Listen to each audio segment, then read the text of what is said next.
நான் ஒன்று கை வச்சா நான் கட்டாயமாக ஜெயிக்கணுங்கிற அவசியம் இல்லை. ஒருவேளை அது ஒர்க் அவுட் ஆகாமல் போனால் இந்த விஷயத்தை எடுத்து செய்யணும்னு பிளான் பி அப்படிங்கிற செகண்டரி ஏரியாவுக்கு போயிருவீங்க. அதனால் கவனமாக இருங்க. ஃபெயிலியர்ஸ் அண்ட் அன்கம்ஃபர்டபிலிட்டிஸ் மேட்டரே கிடையாது.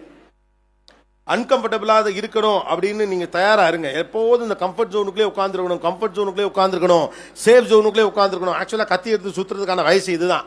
ஒரு 40-45 வயசு மேலே சில விஷயம்லாம் நீங்கள் செய்ய நினைச்சாலும் முடியாமல் போகலாம். குடும்பஸ்தனாக இருப்பீங்க, குடும்ப பொறுப்புகளை சுமந்து கொண்டு இருப்பீர்கள், உங்களை நம்பி 4 பேர் இருப்பாங்க, கமிட்மெண்ட் இருக்கும், இஎம்ஐ இருக்கும், எல்லா கர்மமும் நம்மளை சுற்றி இருக்கிறப்ப என்னத்தரா செய்வோன்றது தோணும், செய்ய முடியாது.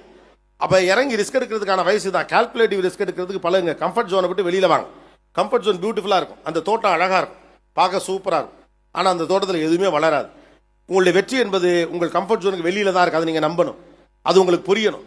ஒரு அடி நீங்கள் நகர்ந்து வச்சா தான் தெரியும். நீங்கள் நகரும் போது தான் உங்கள் கால்களில் என்ன மாதிரியான சங்கிலிகள் கட்டப்பட்டிருக்குன்னு உங்களுக்கு தெரியும். நகராத வரைக்கும் நம்மளால் நல்லா இருக்கும் அப்படின்னு நினச்சிக்கிட்டே இருப்போம். நகர ஆரம்பித்த பிறகு தான் நம்ம காலில் கட்டின சங்கிலி நம்மளால் அறுக்க முடியுமா, அறுக்க முடியாதா?